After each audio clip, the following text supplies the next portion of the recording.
जय माता रानी। आप सभी को गुप्त नवरात्र की बहुत बहुत शुभकामनाएं। आज इस वीडियो में हम आपको गुप्त नवरात्र की दूसरी महाविद्या माँ तारा की कथा सुनाएंगे।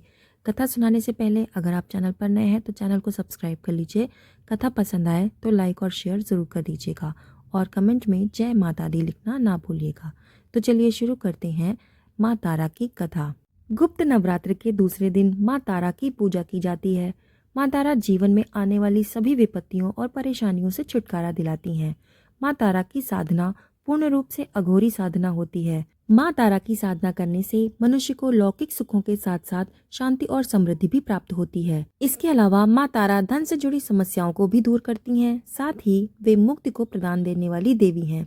बौद्ध धर्म में भी माँ तारा की उपासना को बहुत ही महत्वपूर्ण माना गया है। मान्यताओं के अनुसार भगवान बुद्ध भी माँ तारा की आराधना करते थे और साथ ही भगवान श्री राम के गुरु वशिष्ठ भी पूर्णता को प्राप्त करने के लिए माँ तारा की उपासना करते थे।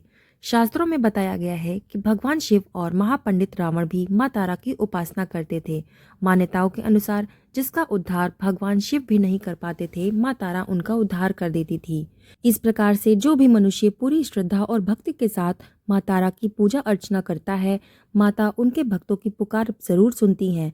माँ तारा की साधना करने से धन संबंधी सभी परेशानियां दूर हो जाती हैं।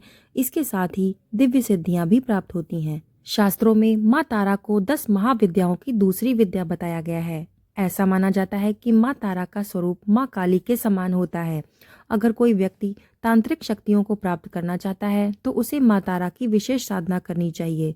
माँ तारा की पूजा ज्यादातर अघोरी, तांत्रिक और साधु करते हैं। माँ तारा के 3 स्वरूप हैं जिनका रंग नीला है, इसीलिए इन्हें नील सरस्वती भी कहा जाता है। इसके अलावा माँ तारा को उग्र तारा के नाम से भी जाना जाता है। माँ अपना उग्र रूप धारण करके अपने भक्तों के सभी कष्टों को दूर करती हैं और अपने भक्तों को मोक्ष प्रदान करती हैं।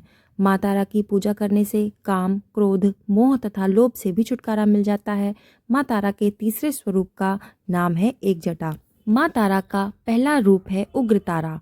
ये अपने भयानक और उग्र ऊर्जा की वजह से विश्व में विख्यात हैं।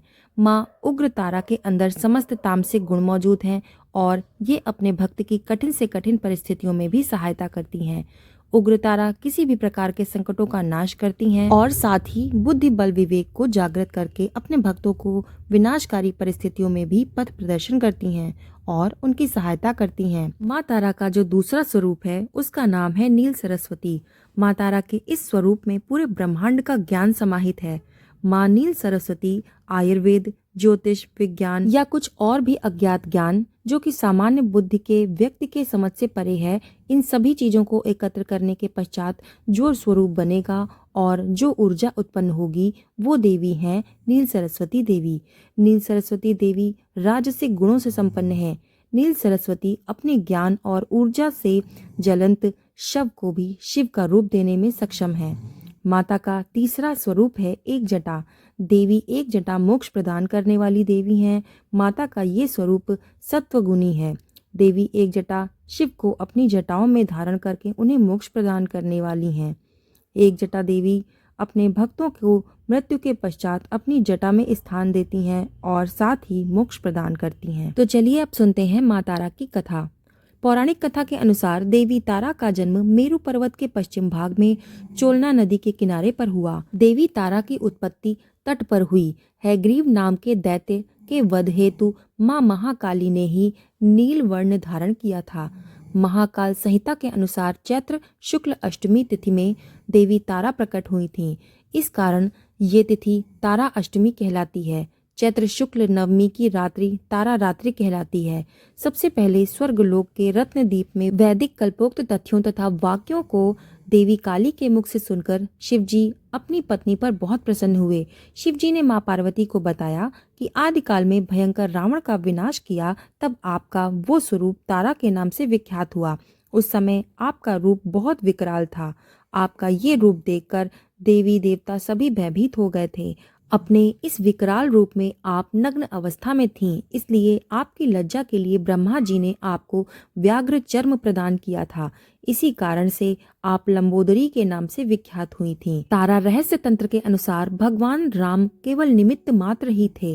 वास्तव में भगवान राम की विध्वंसक शक्ति देवी तारा ही थीं, जिन्होंने लंकापति रावण का वध किया था।